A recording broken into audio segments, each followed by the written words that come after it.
Hi, my name is Gilma Dorville. I'm Ebony Weaver. I'm Ashley Moultrie. I'm Delanique Robinson. I'm Janelle M. Forbes, and you're watching The Ugly Truth Show on Dominion TV.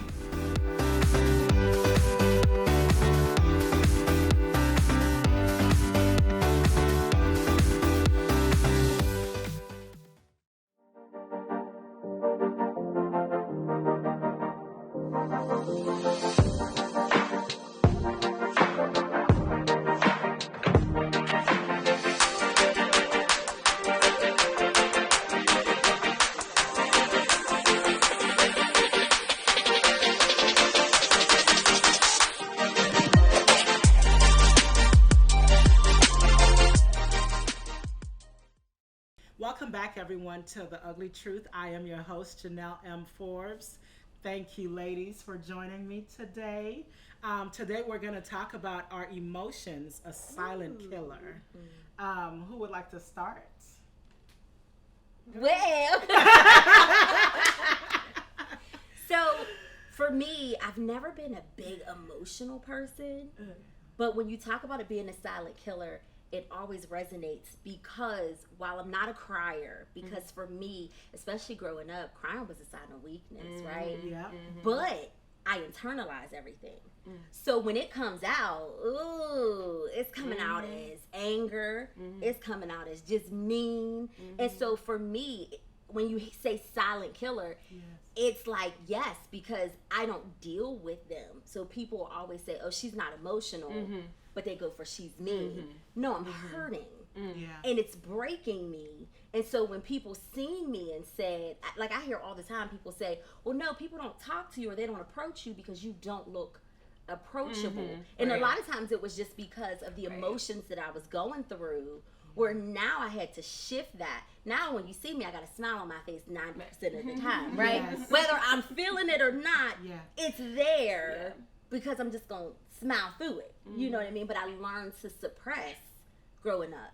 And that's just, it's another level of toxicity opposed to just breaking down, being emotional all the time. When you hold it in, because when you bottle it up, when you meet somebody that bottles up everything that's going on with them, when they break down, it's a real breakdown.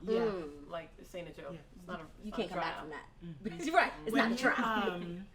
I'm glad that you brought up the bottle. I'm a visual person, so thinking of a bottle, the medical conditions in our body, more than 80% of the issues that we have medically, and you could find that out there, I just don't have the source right now, but if you have heart issues, it's because of unforgiveness. Oh, yes. If you have a back issue, it's because you feel like you don't have any support. Because your back carries you. And it could also be that you're carrying someone that God did not grace you to carry.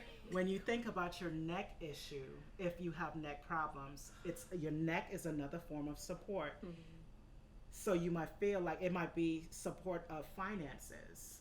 You know, it might be grief through a bad relationship. It might be grief through you losing someone. So when we think about emotions as a silent killer, even blood pressure issues, that's anger. Okay, so bringing those things out, think about the different things that you do have going on in your body right now. I know mine is blood pressure, you know, and when I think about it, to have an elevated blood pressure, that's a lot of emotions that cause that blood pressure to rise up or to go lower than what it's supposed to. So emotions is a silent killer, and if we don't be careful with our own emotions or learn how to control our emotions, what I do, I find coping skills. And my coping skills is praying. My coping skill is reading my Bible and also listening to peaceful worship music. I find my place at a place of peace that would help me balance the unbalanced hormones in my body, and it helps me like refocus so I can put myself at a place of calm to help control those emotions. You know, so your emotions, if we don't learn to control comes them.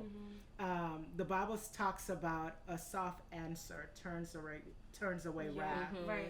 and that deals with emotions as well. When you get into an argument with someone right now, you got to think about what you want to say.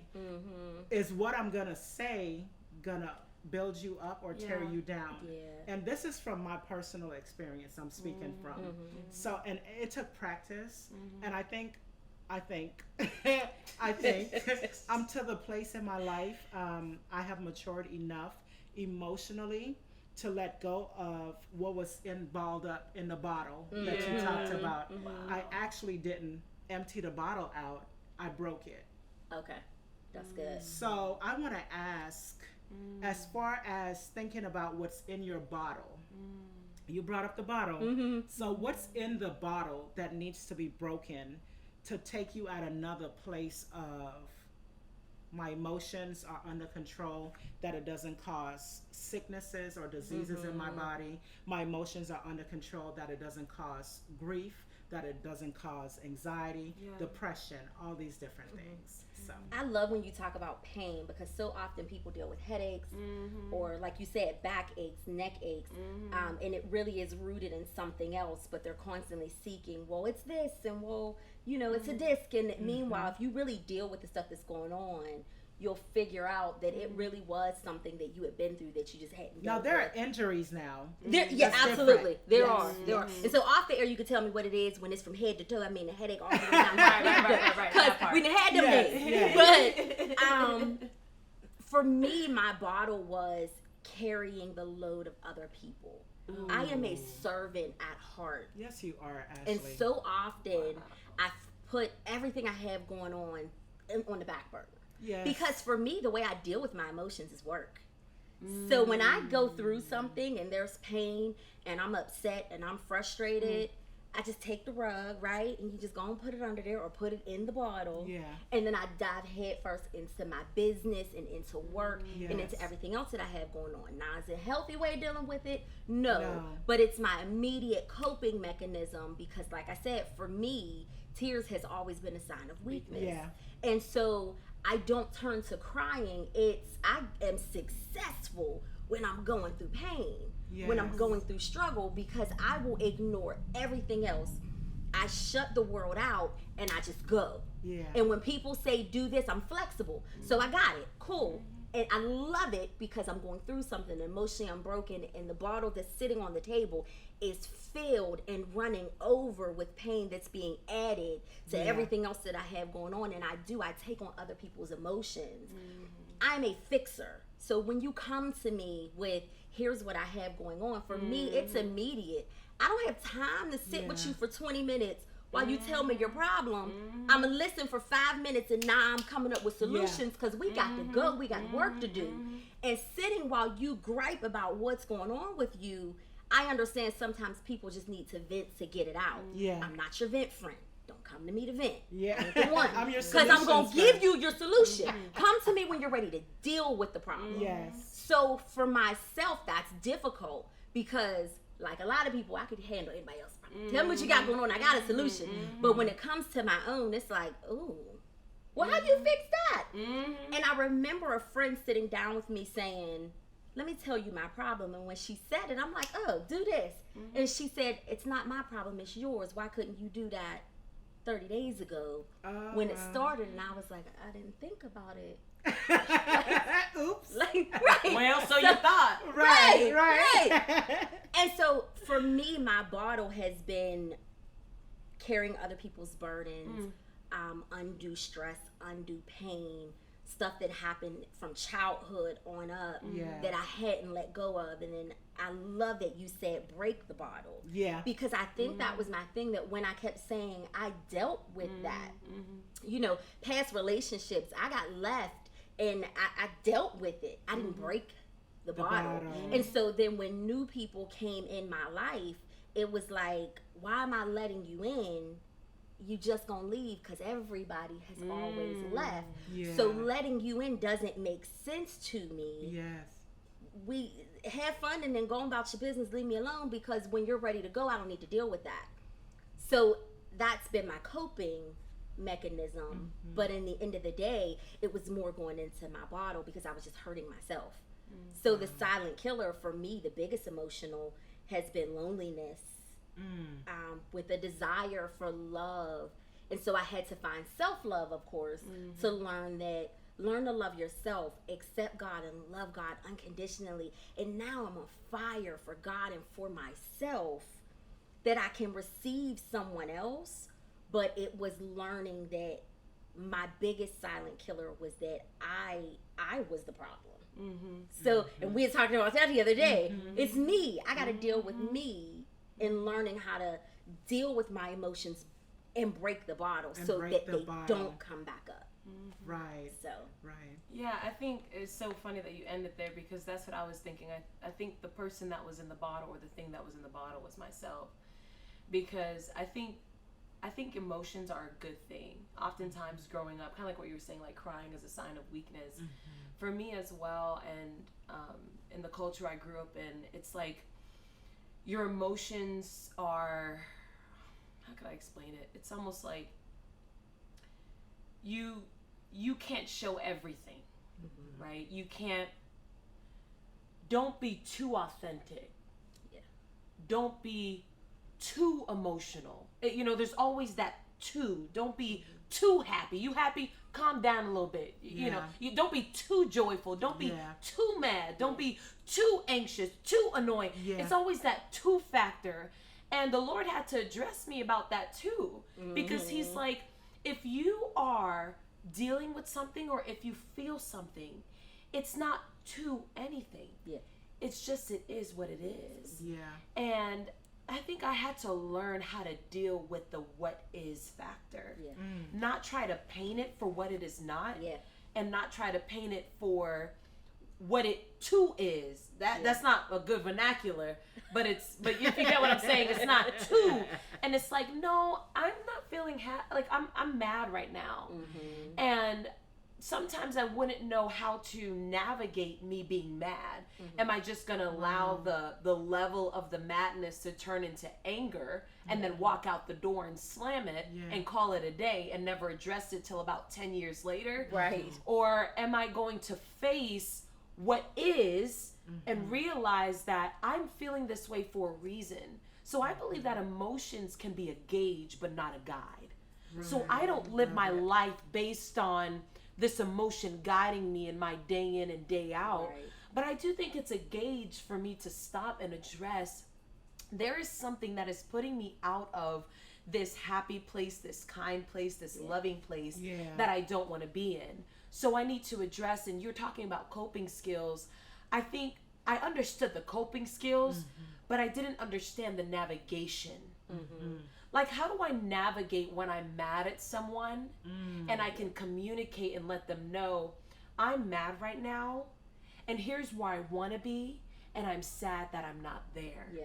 So how do I navigate this situation? And I feel like emotions and communication, they go so hand in hand that if you don't have communication without emotion, it can be very cold and hard and emotionless. And if you have emotion without communication, it can be extremely hurtful. Yeah. Yes. And I was like, how can we find a meeting ground to where it's okay to have an emotion and it's okay to communicate that emotion and everybody still be in peace? I love that. And I find that often very heavily in my relationship with my husband. You know what I mean? Like, I'm mad right now, but I ain't gonna be like, nah, why in the world I'm so mad at me. Relax, calm down.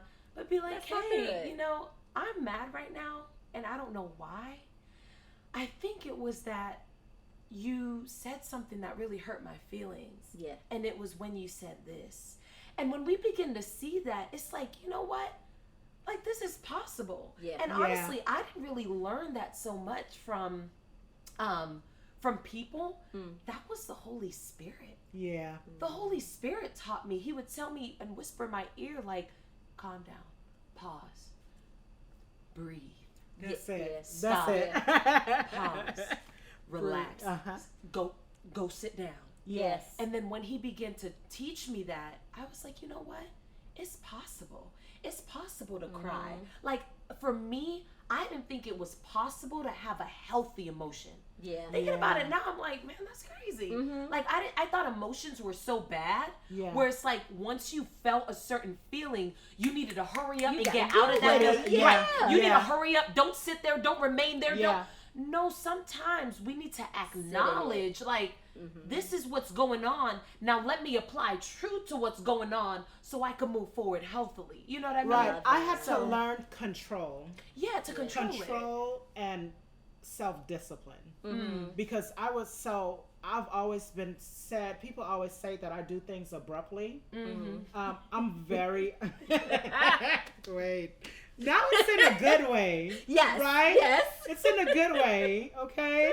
But I'm always been told that I do things abruptly. So before the Holy Spirit taught me that it's okay to be angry. I had to learn that so I could process it. But it's the self-control and the discipline. Yeah. While you get angry, Right. not to react abruptly and say things that you would typically say or respond how you would Yeah, typically respond. respond. And my test came through me being married as well. And then, so we're born the same day. We're just in two different years. Wow. So we have similar personalities. I'm more outgoing, whereas he's a little more reserved, but he's really not that reserved. Okay. You know, you just got to really get to know him. And when those triggers come, I had to realize that, okay, Janelle, it's okay to tell him, give you time to process this. Right. Let me breathe through this. Yeah. He didn't know how to accept that. He wanted to Let's deal deal with with it it now. now. Mhm. But I had to stand my ground, stand Yeah. firm, because I had to do what I had to do to protect me from doing something stupid or saying something stupid before it happens. Right. So even through that, I think I got great at it now. Because even now, I won. Okay, babe, just give me a minute. Give me 5 or 10 minutes. Right. Yeah. I have to calm down first. Communication. You know, and we've learned to talk to each other because Yeah. both of us, we are very, we like to get Good. a point across. So even with that, he's learned to learn me. Yeah. And I've learned that he does. And the reason why he was responding that way is because he doesn't like to be ignored. And I did not know that. That makes sense. And then when I calmed down, I was like, how could our relationship get better? We ended up communicating. Oh, wow. And then he ended up saying, baby, I just hate when you ignore me. I don't like the feeling that I feel when you ignore me. Yeah. You know, I don't like, and then he says, I don't like when you're upset at me, so it makes me mad at myself. Okay. And I wouldn't know that if I didn't learn to Right. communicate Right. and even learn to process through self-discipline and control to protect me from doing something stupid as well. Processing that emotion, which is actually okay to process. Right. You know, It's so necessary. It's it needed. is necessary because I'm to a place now where I never used to cry. I'm called nonchalant, but I never used to cry. And I'm to a place now, like this morning, I was worshiping and I busted out crying while taking a shower. Because when I thought about where I am now from where I was even 2 weeks Yeah. ago, I was grateful to God that I am here today. You know, so I'm seeing that he has made me a little more sensitive, and the healing that I was intentional about doing in my own personal journey is what helped me not become nonchalant anymore. And now I'm seeing that it's okay to show and it's all right to be to have healthy emotions. Yeah. If I'm happy, I'll cry. Yeah. If I'm sad, it's still okay to okay. cry. You know, so And we have to learn through that. I love the idea of healthy emotions because that's not something that we're taught yes. growing up. And being able to sit with yourself and learning how to work through them. Yeah. It is the coping mechanisms of what is it that you need to do to get through it, having the communication, but understanding that it's not someone else's responsibility to help me heal from the emotions of sadness or whatever it is that I'm feeling. Yes. Even though we may have had a disagreement or an argument and now I'm mad at you, and so for me it's your fault, right? But in that, how do I process that and deal with myself? Whether it is listening to your music, getting your worship on, sitting in prayer, sitting in meditation, understanding that praying through it is important, but you got to follow it with meditation, because praying is talking to God. That's you going to God. Your meditation is your time to hear from him and what he's got to tell you for how to deal with it and learning how to deal with those emotions. It's so important. Lately, I've just been on such a high. And so I was talking to a friend of mine, and her husband was there. And at the end of our conversation, he said, you can't bring her around no more because she's too happy when you talk about the tooth, right? So I say, well, he said, every day is not a, because when he calls, he'll say, well, how you doing today? I'm like, well, I'm amazing today. How are you? And nobody's amazing every day. And I said, well, baby, you woke up today. That's when it starts amazing, right? And then it goes from there. You got to shift it. So you got to start somewhere. For me, I don't wake up angry and unhappy. You know what I mean? And so it was learning that, like you said, those emotions, and it's okay to be in that. And when I'm not in a good mood, to be able to say to someone, I'm not okay right now. And sometimes I don't know why. And I don't know what to do about it. I just know something's bothering me and I got to figure it out. But to learn to be okay and sit in that. And that is my time where I got to go in my prayer closet because there's something that needs to be dealt with. And generally then it's just in the spirit realm, which is why you can't figure it out, because you got to go figure it out in your prayer What closet. would you say to someone that would say, well, it's easier said than done? I agree with that 110%. You know, that's easy for you to say, you know, without them even knowing your story. Right. It's learning your process. Everybody has a process. So when you say getting over it, that I've been told that a lot. Oh, you dealt with that? Well, get over it. Well, it's not that easy. And what works for you to get over something may not work for me. So when people say it's easier said, I've been the person that says it's easier said than done. I used to hold grudges. If you did me wrong, I would be like, you ain't gonna explain. I don't need your explanation. I'm gone. It was learning that I had to find the process that works for me. And it was literally meditation was my transformation. It was finding where's my place of peace and my solitude. What brings me back to center? I love waterfalls. I will go find a waterfall, and I tell you, every time I go to one, God talks to me.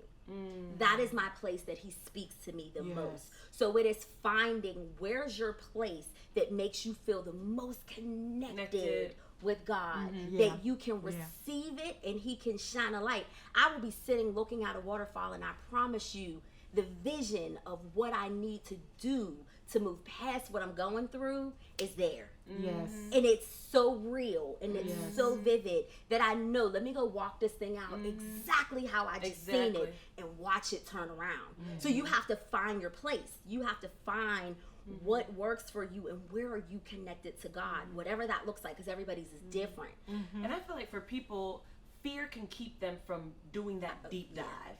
Because that had to take some responsibility and the understanding of knowing, you know what, I need to take responsibility of what I'm feeling right now. You had to get up and you had to go to that waterfall and you had to get to that place where you are centered with God. And sometimes I think it can be hard for us to get to the place because we don't know what's in there, right? We don't know what's in the bottle. We don't know what's in that heart, right? It's deceitful, it's desperately wicked, it says, you know, we don't know what's in the nuances and in the transitions and the experiences of what we go through because the heart is so deep. I feel like it could just have so many different, it houses so many memories and past traumas and different situations and experiences that we've gone through. And it's like, how is it that we as people can take on that responsibility and move past the fear of Yeah. what's on the other side. What if the trauma is on the other side? Yeah. What if the reason why I'm shutting down in front of you and acting this way is not because I don't like you? I really love you. I really love you so Yeah. much, but Yeah. I just don't know what's on the other side of what I'm feeling right now. So how is it that we can truly see that, you know what? This isn't really me talking. Yeah. This is fear talking. Yeah. And because of that fear, I have fear of the unknown of what's on the other side. Like, how can we, and this is like that space. I've had conversation with girlfriends about that too. Like, what's that space of not knowing what's on the other side of what's in my heart, but knowing that I want to be there, Yeah. but I just don't know what is there. So what's that bridge? I think it's faith. I think you I have was to tap gonna say into that. a whole nother level of faith, because the fear of what's on the other side, well, what if it's the trauma, but what if it's the blessing? What if you get to That's the good. other side That's good. and God is saying, That's good. this is your valley. Yeah. And at the end of your valley is your blessing. And if you just stop and sit and remove the fear, the doubt, and know that I am God, my word is not in vain. If I told you that I have this for you, He knows the desires of your heart because He put them there. That's when we learned, when we were talking about, it's not always wrapped in the package that we want it to be wrapped in. right. It doesn't have to be, because you make your list of what you want for your life. Look back at your list when you were 20 and your list now. Right. It Right. changes because as you evolve and God begins to change you and shift you to where He wants you to be, you learn that what I want is evolving because I'm allowing Him in, and I'm allowing Him to show me what He has for me. So faith is the answer. Faith is the answer. And you have to believe that God knows what you need. Yeah.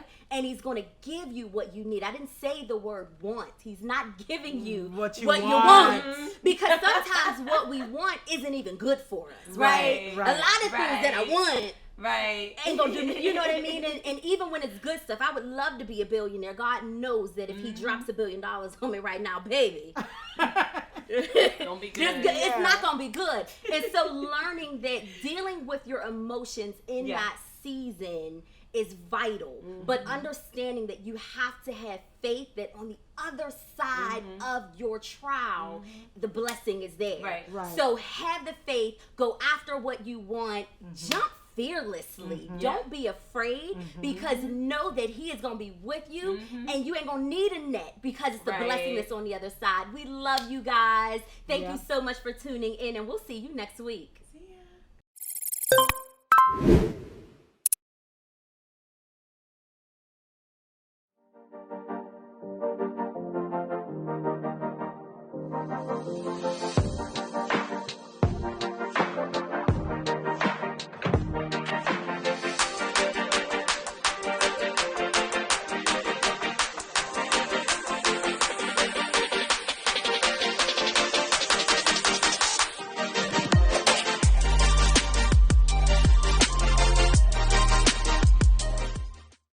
Hello, everyone. My name is Janelle M. Forbes. Thank you for watching the Ugly Truth Show on Dominion TV. Don't forget, download the app, dominion.tv.